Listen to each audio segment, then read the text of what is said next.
আসসালামু আলাইকুম রহমতুল্লাহ। BBA honours third ইয়ারের অ্যাকাউন্টিং ডিপার্টমেন্ট এবং ম্যানেজমেন্ট ডিপার্টমেন্ট ফোর্থ ইয়ারের ফাইন্যান্সিয়াল ম্যানেজমেন্ট বইয়ের আজকে আমরা একটি সাজেশন নিয়ে আসলাম। এই সাজেশনটি তোমরা উভয় ক্লাসের স্টুডেন্টরা ফলো করতে পারবা। আশা করি এখান থেকে তোমরা এইখান থেকে যে নিয়মগুলো আলোচনা করা হয়েছে এই নিয়ম থেকে তোমরা পরীক্ষায় ম্যাথ পাবা ইনশাআল্লাহ। তবে আমাদের শর্ত থাকবে, ফাইন্যান্সিয়াল ম্যানেজমেন্টে যদি তোমরা ভালো করতে চাও অবশ্যই থিওরির উপর জোর দিতে হবে। কারণ এখানে তোমাদের 60% ম্যাথ আসলেও 40% কিন্তু থিওরি আসে।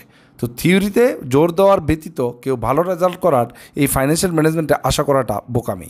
সো তোমরা থিওরিটা ভালো করে পড়বা, সাথে আমার এই দেওয়া ম্যাথগুলো তোমরা যদি ভালো করে প্রিপারেশন নিয়ে যাও, আশা করি পরীক্ষায় যেখান থেকে ম্যাথ আসুক না কেন তুমি অ্যান্সার করতে পারবা ইনশাআল্লাহ। তো আমাদের সাজেশনটি তোমাদের কেমন লাগছে সেটা অবশ্যই আমাদেরকে কমেন্ট বক্সে জানাবা এবং তোমাদের বন্ধুদের সাথে শেয়ার করবা। আর এই সাজেশনটার একটা পিডিএফ কপি আমি তোমাদের ডেসক্রিপশন বক্সে দিয়ে রাখবো বা প্রথম কমেন্ট বক্সে তোমরা পেয়ে যাবা। সেখান থেকে তোমরা এই সাজেশনটার পিডিএফ কপি ডাউনলোড করে খুব সহজেই তোমরা প্র্যাকটিস করতে পারবা।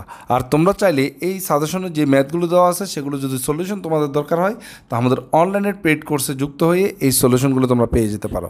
তো ধন্যবাদ সবাইকে আমাদের সাজেশনটি দেখার জন্য এবং আমাদের সাথে থাকার জন্য।